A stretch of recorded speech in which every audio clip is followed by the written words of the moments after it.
Bienvenidos a las historias de Lilith.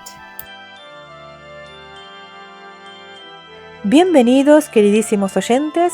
Vamos a continuar con otra vuelta de tuerca, a ver qué misterios ocurren ahora. Capítulo 5. Me lo hizo saber en cuanto, volviendo a la esquina de la casa, se puso de nuevo ante mi vista. En el nombre de Dios, ¿qué ocurre? Ahora estaba sonrojada y sin aliento. No dije nada hasta tenerla muy cerca. A mí debía tener una cara de gran pasmo. ¿Se me nota? Está usted blanca como el papel. Parece aterrorizada. Reflexioné. Indudablemente podía reconocer su inocencia. Mi necesidad de respetar el sonrojo de la señora Grouse se había desvanecido calladamente, y si momentáneamente vacilé, no lo hice con ánimo de retenerme. Le alargué la mano y ella la cogió. Apreté un poco, por el gusto de sentirla cerca. Encontraba una especie de apoyo en el tímido sobresalto de su sorpresa. Usted viene a buscarme para ir a la iglesia, claro, pero no puedo ir. ¿Ha ocurrido algo? Sí, ahora debe saberlo. Tengo un aspecto muy raro. ¿Vista por la ventana? Terrorífico. Pues bien, dije, me he asustado. Los ojos de la señora Grouse indicaron claramente que ella no deseaba entrometerse y al mismo tiempo que sabía muy bien que su sitio no estaba en compartir conmigo las grandes dificultades. Pero yo tenía completamente decidido que debía compartirlas.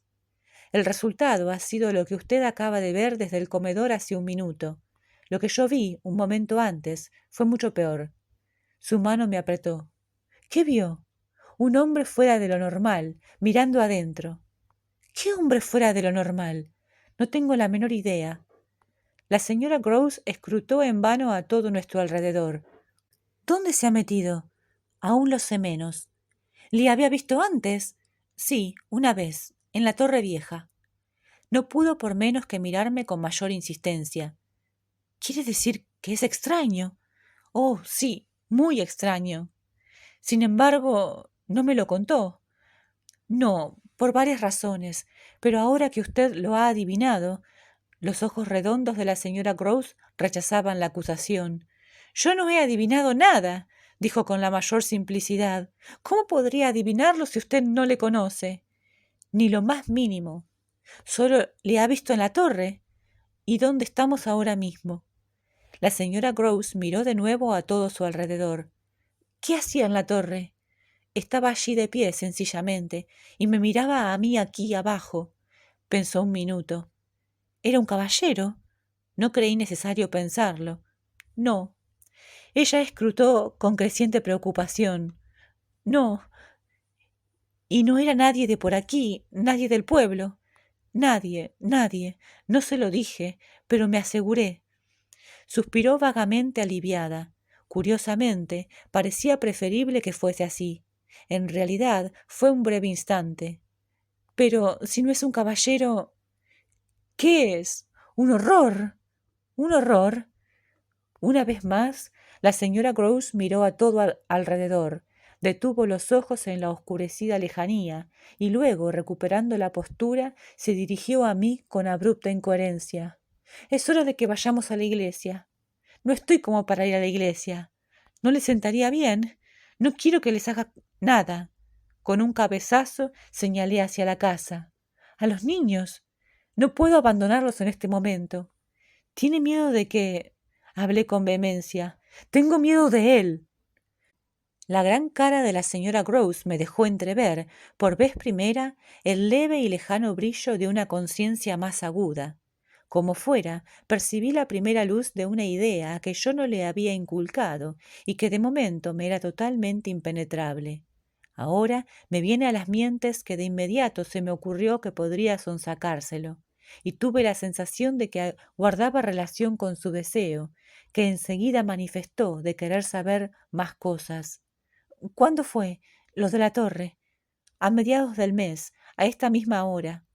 Casi de noche, dijo la señora Grouse. No, no tanto. Lo vi como la veo a usted. Entonces, ¿cómo entró? ¿Y cómo salió? Me reí. No ha tenido ocasión de preguntárselo. Ya ve, proseguí. Esta tarde no ha podido entrar. Solo mira. Espero que se limite a eso. La señora Grouse me había soltado la mano y se giró un poco. Esperé un instante, luego le espeté. Vaya a la iglesia. Adiós. Yo tengo que vigilar. Despacio. Volvió a mirarme. Teme por ellos. Nos encontramos en otra nueva mutua y larga mirada. Usted no.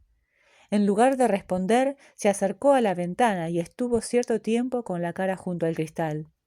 Ya ve lo que pudo ver, proseguí entretanto. Ella no se movió. ¿Cuánto rato estuvo aquí? Hasta que salí a su encuentro. Al fin terminó la señora Grouse de darse la vuelta y su cara aún contenía más cosas. Yo no habría podido salir. Ni yo podría, volví a reír. Pero sí que salí. Era mi deber.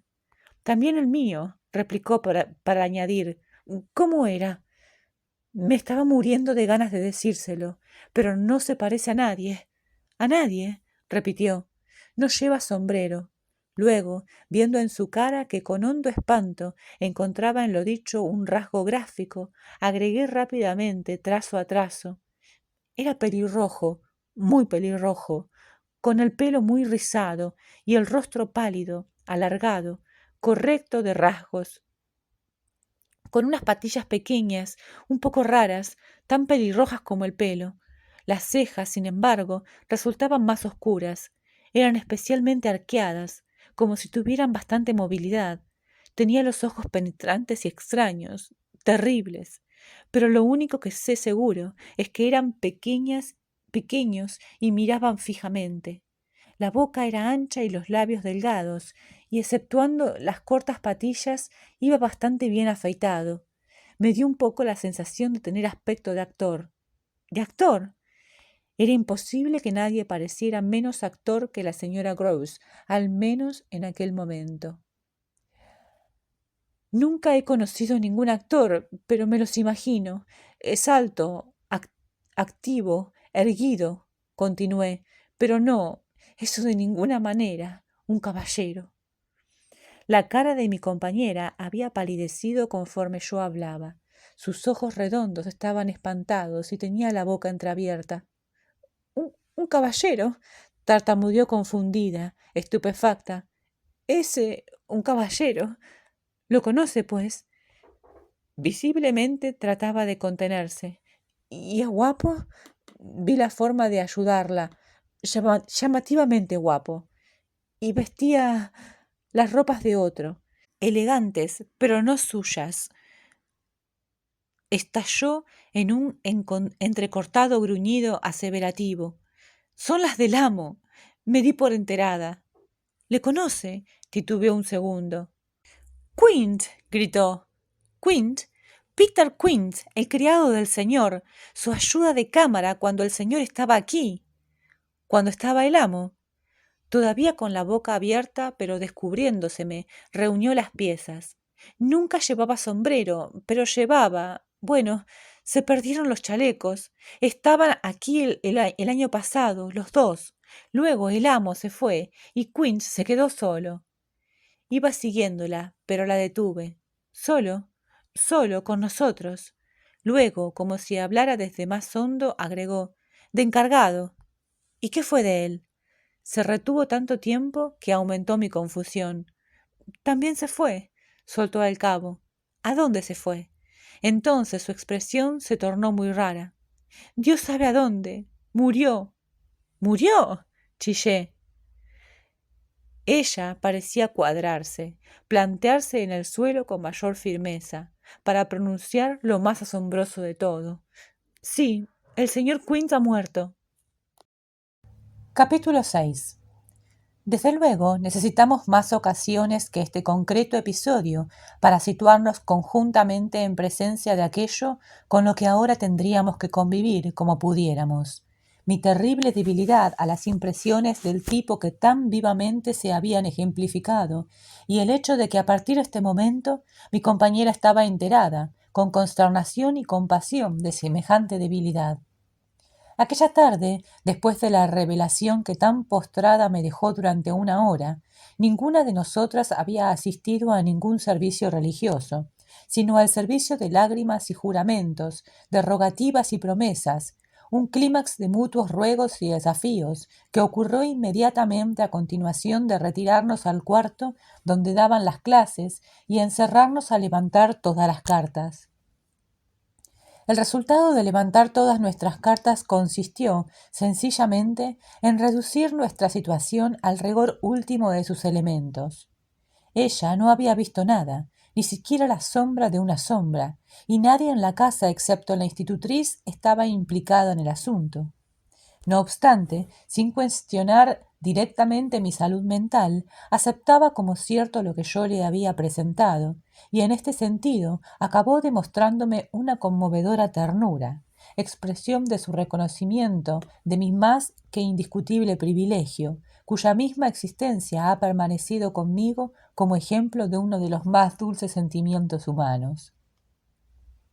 En consecuencia, lo que quedó establecido aquella noche entre nosotras fue que nos creíamos capaces de afrontar las cosas juntas, y yo ni siquiera estuve segura de que pese a su inmunidad no fuera a ser ella quien soportara lo peor de la carga. En aquellos momentos sabía, creo, como lo supe más tarde, que era capaz de servir de protección a mis alumnos. Pero me llevó algún tiempo convencerme completamente de hasta qué punto estaba preparada mi honrada compañera para mantener las cláusulas de tan comprometido trato.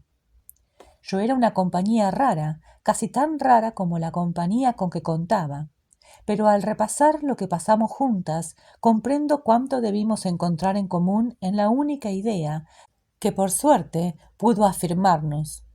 Fue aquella idea, aquel segundo impulso, lo que me hizo salir de mi cámara de terror interior, como podría denominarse. Al menos podía tomar el aire en el patio, y allí me era posible estar con la señora Grouse. Recuerdo ahora perfectamente cómo recobré las fuerzas aquella noche antes de despedirnos. Habíamos repasado una y otra vez todos los detalles de lo que había visto. Buscaba a otra persona, dices tú, a alguien que no era usted. Buscaba al pequeño Miles. Ahora me poseía una prodigiosa clarividencia. Eso era lo que buscaba. Pero, ¿cómo lo sabe? Lo sé, lo sé, lo sé. Mi exaltación crecía. Y usted también lo sabe, querida. Ella no lo negó, pero tuve la sensación de que ni siquiera era necesario decirlo. De todos modos, ella prosiguió enseguida. ¿Qué habría pasado de verlo? Al pequeño Miles. Eso es lo que quiere. Volvió a aparecer enormemente amedrentada. El niño, Dios nos libre, el hombre quiere aparecerse a los niños. Que pudiera hacerlo era una idea terrorífica, pero sin embargo yo podría mantener las distancias. Sobre todo, eso fue prácticamente lo que conseguí demostrar en el tiempo que pasamos hablando. Tenía la absoluta certeza de que volvería a ver lo que había visto, pero algo en mi interior me decía que ofreciéndome valientemente como protagonista única de la experiencia, aceptándola, excitándola y superándola, serviría de víctima expiatoria y protegería la tranquilidad de mis compañeros. Sobre todo, lo evitaría a los niños y los mantendría absolutamente a salvo. Recuerdo una de las últimas cosas que dije a la señora Grouse. Me llama la atención que mis alumnos nunca hayan mencionado a... Me miró inquieta mientras agregaba pensativa. Su estancia aquí y el tiempo que estuvieron con él. El tiempo que estuvieron con él y su nombre, su aspecto, su historia, cualquier cosa. La señorita no puede acordarse, nunca oyó ni supo nada. De las circunstancias de su muerte, meditaba reconcentradamente. Quizás no, pero Miles sí debe acordarse. Miles debe saberlo. No lo ponga a prueba, exclamó la señora Grouse. Le devolví la mirada. No se asuste, seguí reflexionando. Es bastante raro. Que el niño no hable de él. Ni la menor alusión, nunca. Y usted me ha dicho que eran grandes amigos. Ay, entonces no era él, subrayó la señora Grouse. Eran las fantasías de Quint. Jugaba con él, lo malcriaba, quiero decir. Hizo una pausa momentánea. Luego añadió: Quint era demasiado atrevido. Junto con la visión de la cara de Quint, ¡qué cara! Esto me produjo un súbito malestar y disgusto. Era demasiado atrevido con mi muchacho. Era demasiado atrevido con todo el mundo. De momento, me abstuve de analizar esta descripción, si bien reflexioné que en parte era aplicable a varios miembros de la casa, a la media docena de criados y criadas que componían nuestra pequeña colonia. Pero todo estaba contra nuestras aprensiones, pues afortunadamente la antigua y agradable posesión no contaba con ninguna leyenda desagradable, ni nadie recordaba que hubiese habido nunca complicaciones con el servicio. Nunca había tenido mala fama y a todas luces la señora Grouse solo pretendía aferrarse a mí y temblar en silencio. Aún le formulé la ultimísima pregunta del interrogatorio. Fue a la medianoche, cuando estaba en la puerta de la sala de estudio, dispuesta a salir. Debo entender por lo que ha dicho, y esto es muy importante, que era clara y deliberadamente malo. Deliberadamente. Yo lo sabía, pero el amo no. ¿Y usted no se lo dijo nunca? Bueno, a él no le gustaba que le fueran con chismes. Era muy cortante para esta clase de cosas, y si a él le caía bien una persona, no se preocupaba de más. Esto cuadraba bastante bien con la impresión que me había causado. No era un caballero que gustase de complicaciones, ni quizás tampoco muy mirado respecto a sus servidores. Aun así, recalqué a mi interlocutor. Le juro que yo se lo hubiera dicho. Ella encajó mi reproche. Me atrevo a decir que me equivoqué, pero en realidad estaba asustada. ¿De qué estaba asustada? De lo que pudiese hacer aquel hombre. Quint era muy inteligente, muy perspicaz. Probablemente entendí lo dicho más de lo que quise reconocerle. No tenía miedo de otra cosa, no tenía miedo de sus efectos sobre... ¿Sus efectos? Repitió con cara de angustia, esperando mientras yo balbuceaba. Sus efectos sobre las preciosas vidas de los inocentes que usted tenía a su cargo. No, no estaban a mi cargo, respondió rotunda y acongojadamente. El amo tenía confianza en él y lo puso aquí porque no se encontraba bien, al parecer, y le convenía el aire del campo. Así que él tenía la última palabra. Sí, especificó, incluso sobre los niños. Sobre los niños, esa criatura. Tuve que ahogar una especie de aullido. Y podía soportarlo. No, no podía. Ni puedo ahora. Y la pobre mujer rompió a llorar. Como he dicho, desde el día siguiente fueron rígidamente vigilados. Sin embargo, a lo largo de la semana, cuántas veces y cuánta vehemencia volvimos sobre la cuestión. Pese a todo lo que habíamos hablado la noche del domingo, seguí obsesionada por la sombra de algo que la señora Grouse no me había dicho, sobre todo en las horas siguientes, de modo que es fácil imaginarse cómo dormí. Yo no me había guardado nada, pero la señora Grouse se había guardado una palabra.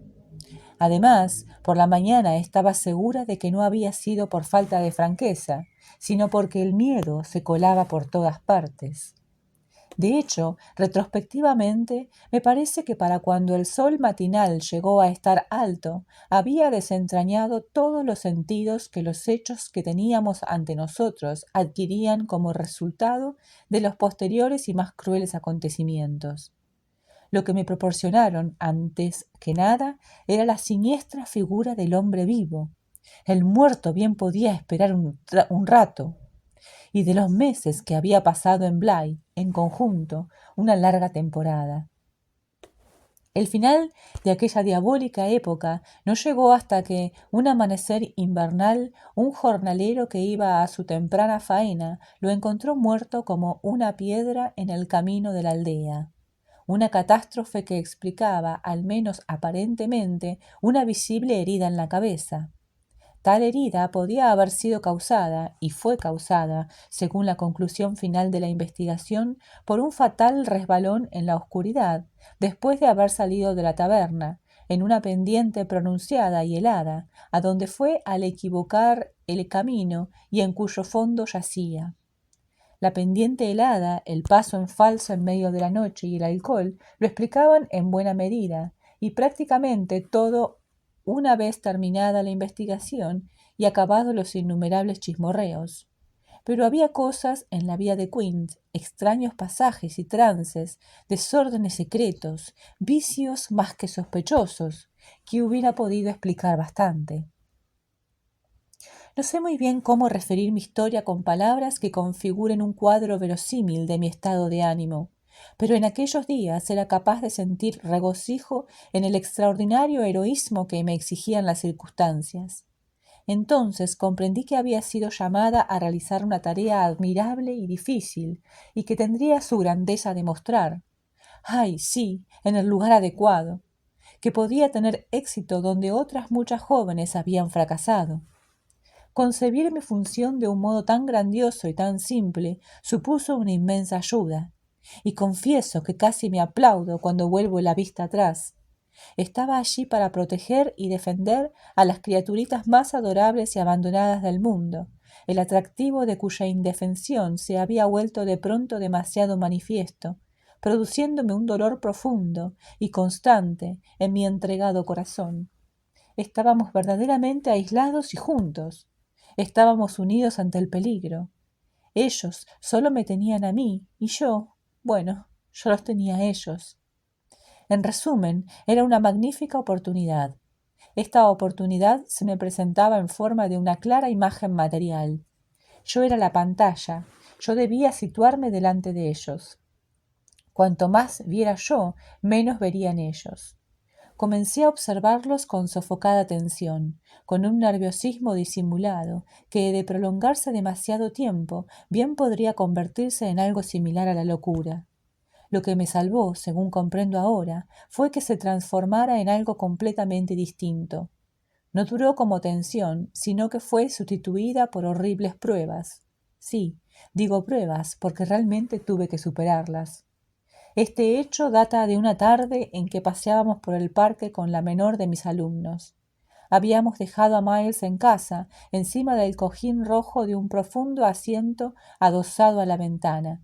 Él quería acabar un libro y me había complacido fomentar un propósito tan laudable para un joven cuyo único defecto eran los ocasionales excesos de impaciencia. Por el contrario, la hermana había estado pendiente de salir y estuve paseando con ella media hora, buscando la sombra, pues el sol aún estaba alto y el día era excepcionalmente caluroso. De nuevo pude percibir, mientras iba con ella, cómo se las arreglaba, al igual que su hermano, lo que era encantador en ambos niños, para dejarme sola sin dar la sensación de abandonarme y para acompañarme sin dar la sensación de asediarme. Nunca eran insistentes y sin embargo tampoco resultaban nunca desatentos. En realidad, mi actitud hacia ellos tendía a ser la de verlos divertirse a lo grande sin contar conmigo. Tal espectáculo parecía conscientemente preparado y me hacía participar como admiradora activa. Yo me movía por un mundo de su invención y ellos no tuvieron oportunidad de entrar en el mío. De tal forma que gastaba mi tiempo en ser para ellos un personaje u objeto de relieve necesario para el juego de cada momento, lo cual gracias a mi superioridad y entusiasmo se convertía en una sinecura feliz y distinguida. No recuerdo de qué hacía en la presente ocasión. Solo recuerdo que era algo muy importante y muy quieto, y que Flora estaba muy concentrada en el juego. Estábamos al borde del lago, y como hacía poco que habíamos iniciado la geografía, el lago era el mar de Azov. En estas circunstancias, de repente me di cuenta de que al otro lado del mar Azov teníamos un atento espectador. La manera en que se me hizo presente este conocimiento fue de lo más extraña, es decir, la más extraña del mundo, de no ser aún más extraña la manera en que de pronto se corporizó. Me había sentado con la costura, pues en el juego hacía de algo o de alguien que podía sentarse, en el viejo banco de piedra que dominaba el estanque. Y en esta posición comencé a tener la certeza, aunque sin verla directamente, de la lejana presencia de una tercera persona. Los viejos árboles y el espeso matorral daban una sombra amplia y agradable, pero todo estaba inmerso en el resplandor de la hora apacible y calurosa. Pero no había posibilidad de error. No lo había, por lo menos, en la certeza que tuve de repente sobre lo que vería enfrente de mí y al otro lado del lago en cuanto levantara los ojos. Tenía la vista puesta en el pespunte del que me ocupaba, y una vez más sentí el espasmo fruto del esfuerzo por no apartarlo hasta estar calmada y haber decidido qué iba a hacer. Había a la vista un objeto extraño, una figura cuyo derecho a estar presente puse inmediata y apasionadamente en cuestión. Recuerdo que pasé lista a las distintas posibilidades, acordándome de que nada era tan natural como, por ejemplo, la aparición de una persona en el lugar, del cartero o del chico de la tienda de la aldea.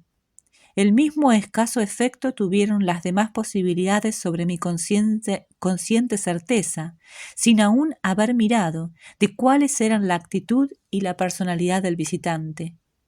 Nada más natural que el hecho de que estas cosas fueran completamente distintas de lo que parecían ser. De la verdadera identidad de la aparición me aseguraría en cuanto el relojito de mi valor marcara el segundo adecuado.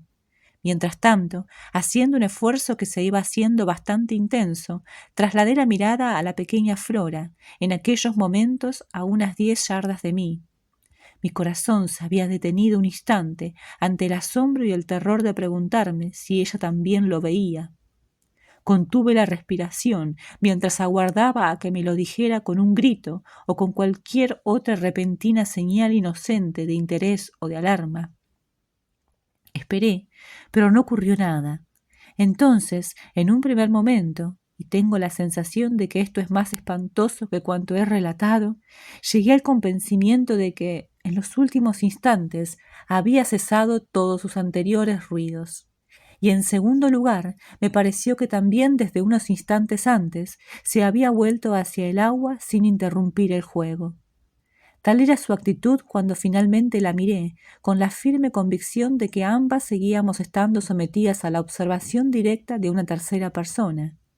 Ella había cogido un trocito plano de madera que parecía tener un agujero, lo cual sin duda le había sugerido la idea de clavarle otro trozo que hiciera de mástil y convertir el conjunto en un barquito. Mientras yo la observaba, estaba muy atenta y aparentemente concentrada en sujetar en su sitio la segunda pieza. Me retuvo mi atención por lo que hacía, de modo que hasta unos segundos después no me atreví a mirar otra cosa. Entonces moví de nuevo los ojos. Encaré lo que debía encarar. Fin del capítulo 5 y 6. Y creo que esta escena fue escalofriante.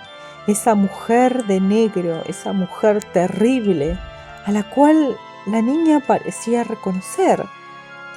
Sinceramente me quedé con miedo. Menos mal que no lo leí de noche, o lamentablemente, porque me hubiese dado una sensación de extrañeza en toda la casa. Espero que les haya gustado estas dos partes. Espero como siempre sus comentarios acerca del capítulo, sus impresiones, qué les pareció, si les gusta o si no. Y también los invito a suscribirse y dejar likes. Muchas gracias y nos vemos mañana.